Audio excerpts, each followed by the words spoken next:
मध्य प्रदेश का ग्वालियर जो शहर है वहाँ पे एक आश्रम है रामकृष्ण मिशन। कई शहरों में होते हैं रामकृष्ण मिशन के आश्रम। वहाँ के एक सचिव हैं सुप्रदीप्तानंद जी ने पुलिस को ये रिपोर्ट की है कि उनसे साइबर क्राइम के जरिए या डिजिटल अरेस्ट करके उन्हें 2.5 करोड़ रुपए ठग लिए गए। 2.5 करोड़ रुपए। एक महीने तक उन्हें डिजिटल अरेस्ट करके रखा गया। एक महीने तक डिजिटल अरेस्ट करके रखा गया। 2.5 करोड़ रुपए फ्रॉड के जरिए उनसे डलवा लिए गए, ये कह के कि आपका नाम मनी लॉन्ड्रिंग में आया है, आपको 4-5 साल की सज़ा हो सकती है, और उनसे 2.5 करोड़ रुपए ले लिए गए।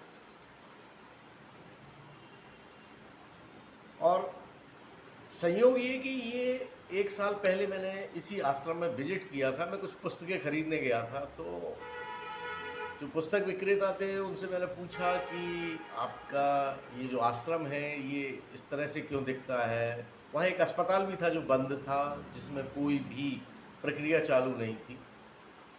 और जो पुस्तक विक्रेता थे उन्होंने बताया अब किताबें आना भी बंद हो गई हैं, हम लोग बस जो पुराने बचे हुए स्टॉक है उसी को रसीदों के माध्यम से लोगों को पहुँचा देते हैं, बेच देते हैं। अंदर का कुछ मंदिर की तरह कोई स्ट्रक्चर था, ध्यान केंद्र भी था वहाँ। मैंने कहा कि यहाँ संचालक से मैं मिल सकता हूँ। बोले वो ज़्यादातर ध्यान में रहते हैं, कभी कभार ही किसी से मिलते हैं। और वैसे मुझे पता चला कि उनके कुछ व्यक्तिगत मित्र रोज़ मिलने आते रहे वहाँ टाइम पास के लिए।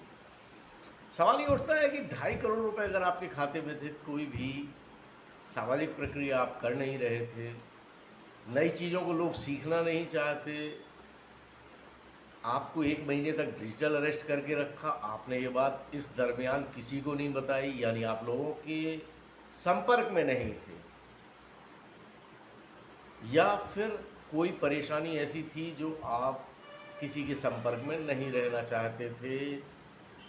मैं किसी के चरित्र की बात नहीं कर रहा हूँ, मैं समाज के उन विचारों की बात कर रहा हूँ कि इतने पावरफुल जगह पे लोग बैठकर भी, इतना बड़ा फंड होने के बावजूद भी पब्लिक के हित में कोई काम नहीं करते। आपने कोई वृक्षारोपण नहीं किया। आप भी शहर में 200 बाई 200 का प्रांगण लिए हो, 1 एकड़ आधा एकड़ जमीन पर बैठे हो, क्यों? और फिर आप 1 महीने के लिए डिजिटल अरेस्ट हो जाते हो तो 2.5 करोड़ रुपए चले जाते हैं। अब हमारे देश की पुलिस अपना काम करेगी, साइबर सेल अपना काम करेगी, जो इसके जिम्मेदार तत्व होंगे उन्हें पकड़ा जाएगा। लेकिन प्लीज़, अगर आपका पैसा आपको वापस मिल जाए तो कृपया करके उसे सामाजिक कार्यों में लगा दें। दूसरी बात, इस तरह की किसी भी घटना के समय लोगों के संपर्क में जरूर रहें। आप प्रशासन के पास ये बात पहुंचा सकते थे डिजिटल अरेस्ट के दरमियान। देखिए आगे क्या होता है, बात चालू रहेगी आपकी हमारी।